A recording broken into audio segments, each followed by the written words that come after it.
5 лет рабства. Шокирующие кадры из Жамбылской области. Кто силой удерживал детей и заставлял их работать? Причем здесь их отчим и собственная мать. И сколько еще казахстанских подростков сейчас могут находиться в плену у взрослых? Это прямо по Кунаева в ближайшие минуты о важном и актуальном. С вас лайк и подписка, так вы способствуете нашему развитию. А теперь поехали. Рабство. Уверена, что не у меня одной при этом слове всплывают ассоциации, например, с Соединенными Штатами Америки. Века так 18-19. Или, по крайней мере, со странами Юго-Восточной Азии прошлого столетия. Но, как стало известно, буквально на днях рабство возможно и у нас в стране. Не то чтобы это прям сенсация, но чтобы в трудовом плену находились дети, это уже совсем за гранью добра и зла. Вы только посмотрите на эти кадры.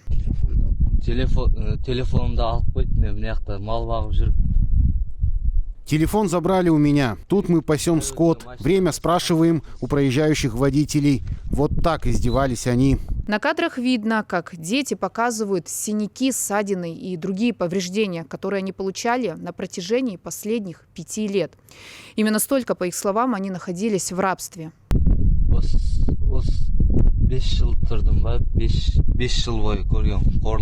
Я терпел издевательства 5 лет. Меня били, избивали камчой, заставляли пасти скот. Телефон отобрали, все тело в ранах. Я хотел к родному отцу, но мама боится что-то сказать. Если не помогут, не знаю, что с нами будет. Один из нас точно погибнет. Не исключено, что прогноз подростка, ему, к слову, 16 лет, мог бы избыться. Но видео быстро разлетелось по социальным сетям. В ситуацию быстро вмешались почти все. Одна из первых – детский омбудсмен Динара Закиева.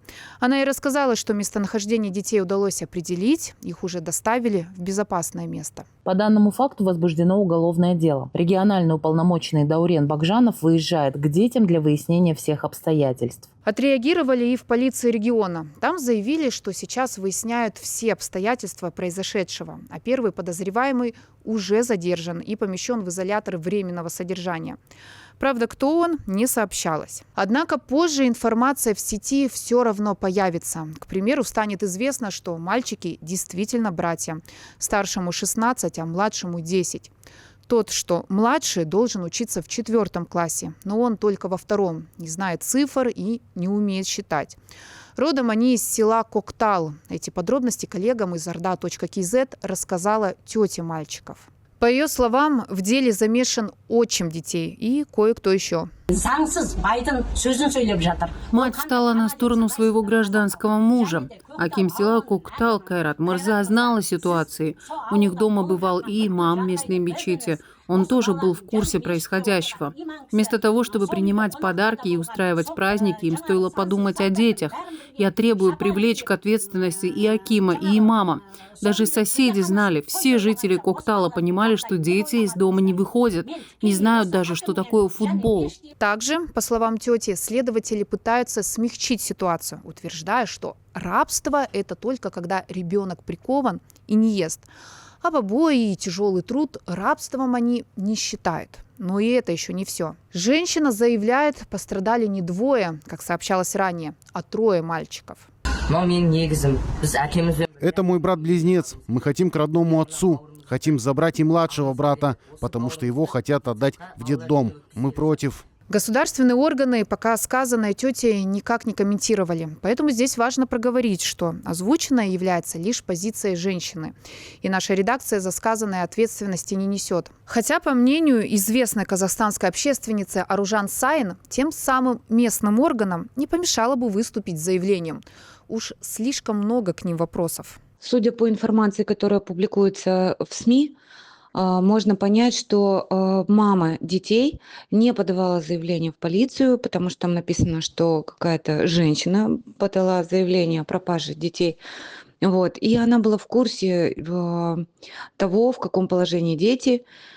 И на вопрос о том, должны ли нести ответственность биологические родители в таком случае, мой ответ, конечно, да. Безусловно, следствие покажет, что было на самом деле, но здесь вопрос еще заключается в том, насколько объективно будет проведено расследование, так как, опять же, из тех материалов, которые мы видим в СМИ, не только мама и отчим, который сейчас, кстати, задержан органами полиции, но и местные власти. Но мы не можем сейчас говорить о его ответственности, потому что у нас все-таки светское государство и органы государственной власти, вот, они представлены местным акиматом. Об ответственности той системы образования, которая работает в регионе, и системы здравоохранения тоже, так как дети на протяжении 5 лет явно не посещали должным образом образовательные учреждения, не участвовали в образовательном процессе. По словам Сайн, ситуация вскрыла многолетние проблемы местной власти. Участковый врач, терапевт или это педиатр, он должен отслеживать детское население, которое в его ведении находится на его участке, значит, должным образом эта работа не ведется.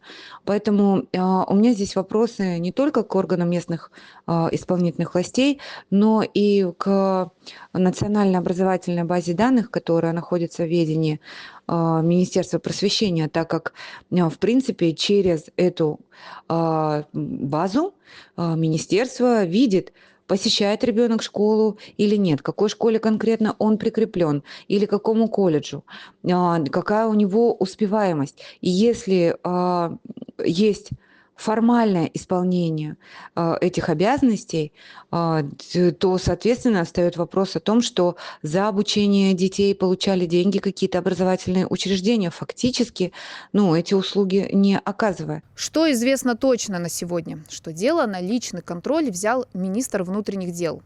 Местные власти проверят все учебные заведения региона, а с детьми работают психологи. Конечно, это самое трудное будет для этих ребят, это восстановление доверия. Почему? Потому что базовое доверие безопасности, взрослые, которые должны были защищать, на них первыми напали.